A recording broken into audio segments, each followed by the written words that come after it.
Coos Bay's farming industry is exploding, and with rumors of new manufacturing coming to town, more farms than ever are opening up. In this episode, we build the largest farming area I've ever seen in City Skylines 2, and attempt to make it the most realistic one to boot. Be sure to like, subscribe, and let me know what you'd like to see next in the comments. Let's get started. So before we start developing here, I want to talk about what we're actually going to do in this project. I had marked this as phase 2 of our rural development, and we're going to develop everywhere inside that circle I just drew with my mouse. So this is going to be a huge project, and what I can tell you is it is not possible to do this project and not bankrupt the city at the same time unless I don't incorporate it into the city. So we're going to treat this like an unincorporated community. We're not going to be purchasing the tiles. While I would love to purchase them, bring them into the city, make the whole city feel complete, it's just too expensive. It can't work inside of the game mechanic, and I like the fact that there's some tile upkeep. I like the challenge that it presents, but in this case, it's not really realistic. I shouldn't have to pay the full price for those tiles because it makes the game impossible. So we're going to lay out our roads and develop our farmland using Anarchy the whole time, which might be a little bit controversial. Let me know what you all think in the comments. If you don't like it, I won't do it again. I'm going to begin this episode the same way I began the rural development in the last one, by placing down interchanges and our main roads through the area.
Now that we've finished our interchanges, I'm going to bring a 2-lane highway through this valley here.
Now that I've laid out our main roads, I'm going to start laying out the actual grid out here. So I'm going to start with this 400-meter wide block length, effectively. I'm also going to run some frontage roads up along the highway because, yeah, I don't want to have roads ending right in front of the highway or anything like that. So I'm going to have these frontage roads running parallel to the highway the entire way.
As you can see here, I've left this hill outside of the block width. I want to make sure that we kind of follow the terrain while we develop this area.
So I spent some time here adjusting my graphics settings, and honestly I really regret doing it, so you're going to notice there's a little bit of hitching in this video. Let me know if you notice any issues that are really glaring. Now I'm ready to start laying out the actual rural development. As we start, I want to look over at our development from before, and when we come over here to look at this, I'm really happy with how it turned out. I think it was pretty good, but I think I can do a little bit better. I think that there are some tricks we can use to make it a little bit more realistic. We're going to have to begin the same way that we did over there by laying out those farms, but one of the things I'm going to do to try and make it more realistic is I'm going to leave strips like this that have a lot of hills or trees on them. I'm going to try and leave them open so that we can put single family homes or forestry industry there, which I think will make the entire area feel a little bit more unique and a little bit less just flattened. I'm also going to reserve this lake area in the middle here for a more special build. Like I said, some of these blocks with a lot of trees, I'm going to turn them into forestry industry, and the rest of the area, I'm going to try and lay out those farmlands. Again, same as before, I'm going to try and avoid the livestock and the vegetable farming, because those lead to lots of buildings popping up.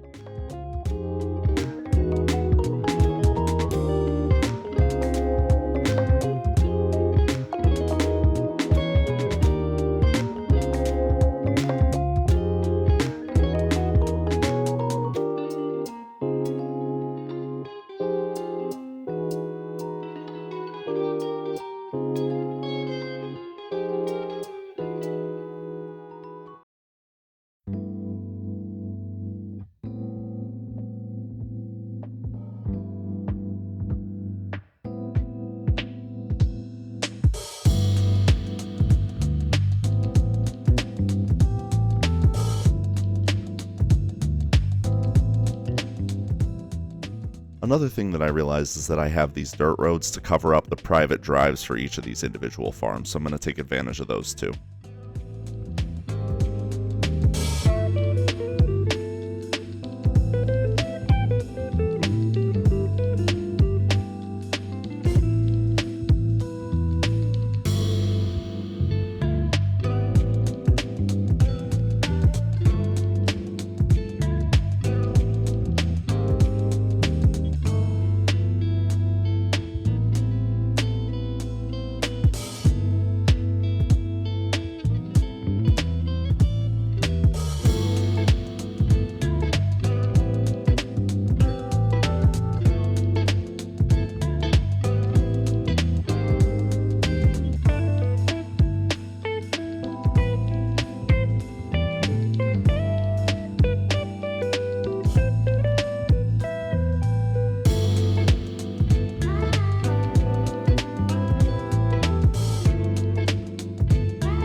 So now I'm a huge fan of the way this turned out, and I think that it looks a lot better than it did before. Just to walk you through what I did, I lined the edges of this farm with bushes, which I think is a little bit more realistic. You wouldn't have that much really heavy coverage near a farm field. I added a few oak trees and birch trees just to kind of tie the area together. I also added multiple of these homes on each lot, which I think just makes the whole thing feel a lot more realistic. It feels very familiar. So I'm really pleased with this. I'm going to continue this throughout the rest of the area.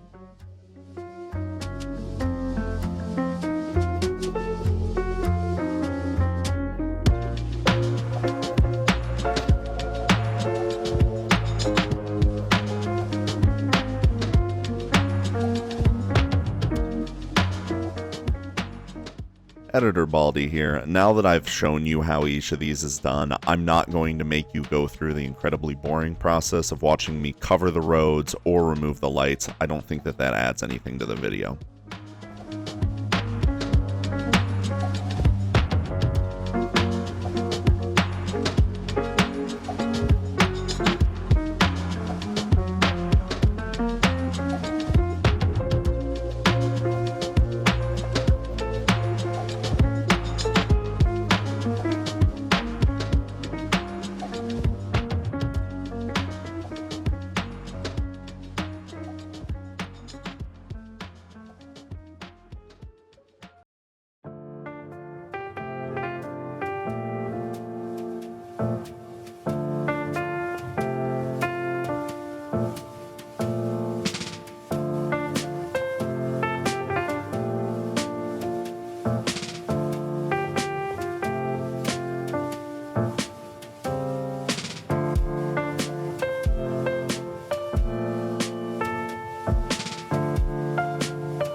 As I'm continuing along here, I really want to add a farm on this block, but when we look at the contour lines, you can see that we have a couple of pretty significant grades here, and I don't want to put a farm here after looking at that. So what we're going to do instead is we're going to take our gravel road and we're going to build a residential development here.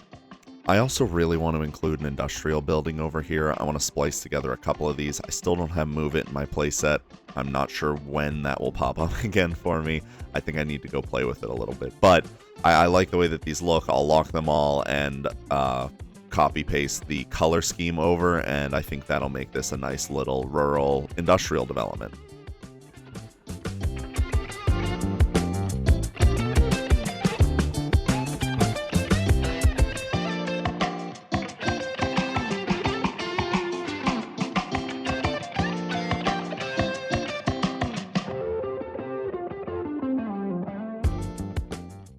And now we can come back to this residential development.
want to take this block and do something special. I want to add a gas station and a restaurant here, both signature buildings. This is a major intersection in this rural community, and I imagine a lot of people would be driving past it, so I want to make sure that this area feels special. So I'm going to go ahead and plop down those couple of buildings to give this area its own little flair.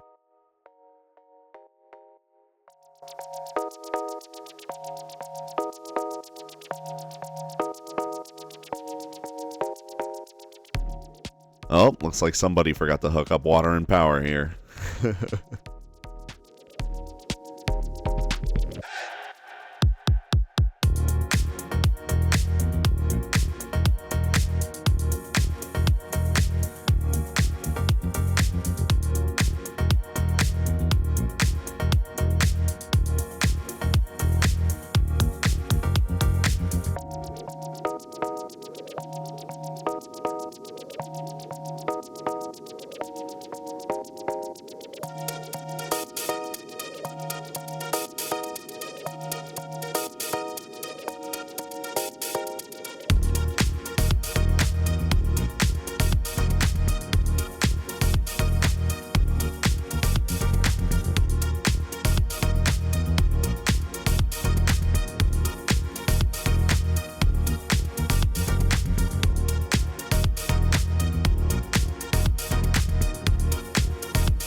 Now I'm done with laying out this farmland area. Obviously, I'm not done with the entire area.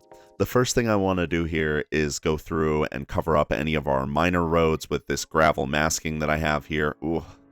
And yeah, I'm going to remove a lot of these lights too. I'll do that at night though, it's just so much easier. So I'm going to go through and add that masking and remove these lights. Editor Baldy here. Let's be honest, you didn't want to watch this, so we skipped it. I promise I did them all. So now I'm done covering up those roads, so I am ready to move on to cover up these gravel roads with that dirt masking that I mentioned earlier. An awesome asset. Again, Editor Baldy here. I know this isn't the most interesting, so I did skip it again. So now I'm done masking all of the roads. I want to go through and replace the surfaces in these parking lots with these more gravel-esque surfaces. It's another step towards making these a little bit more realistic.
So now that we're done resurfacing a bunch of this area, I'm going to go in and add these bushes. I'm going to add the wild green bush 1 and wild green bush 2 to provide a little bit of variety to make it look realistic. Something that you should note is check out the spacing, rotation, spacing variation, and offset variation if you want to understand more about how I'm getting this kind of variety with the advanced line tool. It's just an awesome tool.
I appear to have completely run the city out of money, just planting bushes, so let's take out another loan.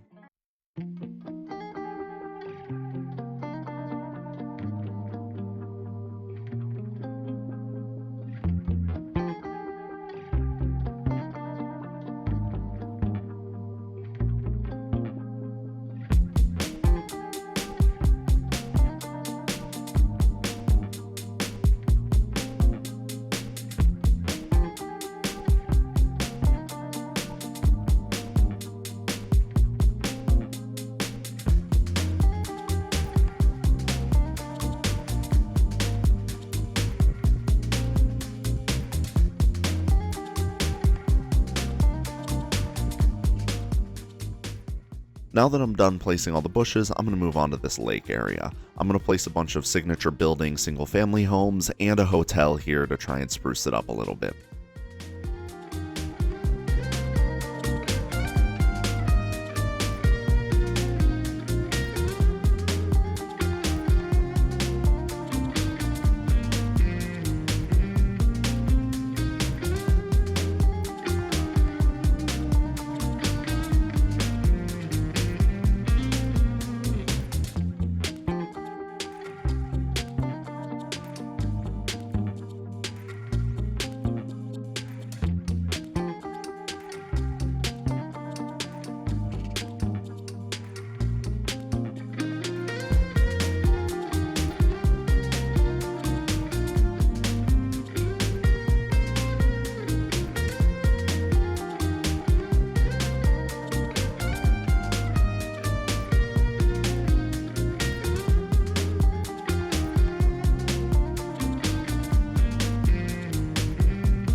The next step in this development is to find some areas like I have here with no farmland and add in some single-family homes. I'm going to use the UK single-family estates.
Now I'm going to use a series of surfaces that I have from Paradox Mods to resurface these farms to make them a little bit different, add a little bit of variety.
The last bit of detailing that I want to do in this area is to go through and add some rows of bushes inside of the farm fields to make them feel a little bit more three-dimensional.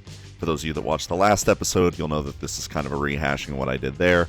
I'm going to go through with mostly flower bushes in this one because I want to make sure that we don't have too much blending with the bushes on the outside, since I use so many green bushes on the outside. So I'll go ahead and add in those flower bushes, try and keep them gridded at a 90-degree angle to each other, which is consistent with what I've seen on Google Maps.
I've tried out a new technique here, and I kind of want to mention it so that way you guys know what I did.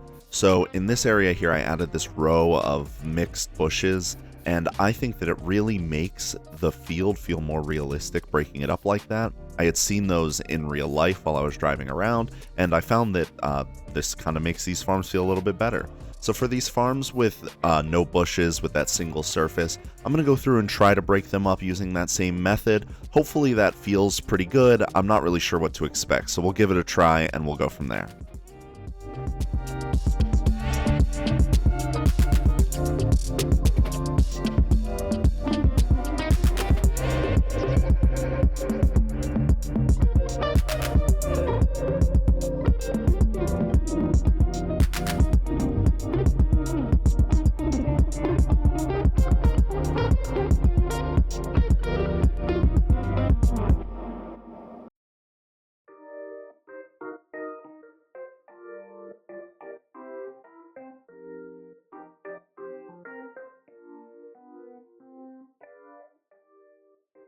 So while I was planting those bushes, I ran almost completely out of money, and I realized I'm going to need to take out a loan to actually finish that. So I'm going to take out a couple $100,000. We'll pay it back, I promise, and then we can go from there. I did notice that there are some fires popping up on the edge of the map, so I'll keep an eye on that, and I'm going to try and make it rain a little bit to try and prevent that from happening anywhere that we care about.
Before we call it an episode, I want to go through some community feedback and add some district names that people had suggested in the comments. So, one of the members of the community named Wobbling Goblin had given us the suggestion to rename a district Marion, after the Marionberry, which was apparently invented at Oregon State and is a staple in the area. So I am going to use that, and we're going to actually split this into North and South Marion. So this is the old downtown development that we did relatively recently. So I'm going to bring it down to just 2 districts so we can have North Marion and South Marion. An awesome suggestion. I really appreciate it. Thank you, Wobbling Goblin, for the suggestion.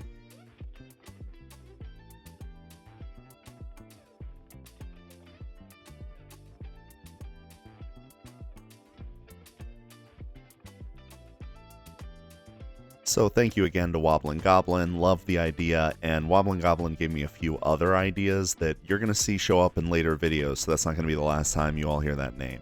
So again, super appreciative. Love the suggestions in the comments, and I really appreciate it. The other suggestion that I wanted to take into account from the community was from Anirudh Pakala. Hopefully I pronounced that correctly. If not, I'm really sorry, and please let me know in the comments.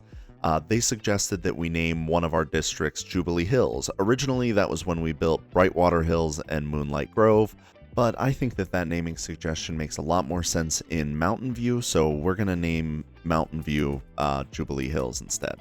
And again, super appreciative of any suggestions. In the meantime, I really want to lay out some districts for this area, so I'm going to break it up into 3 segments, and then we can rename it as necessary.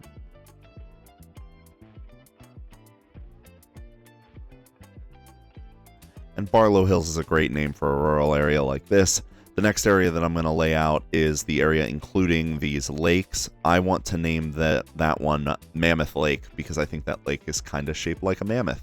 So I'm going to go ahead and get that all hemmed in, and then we can do the last one.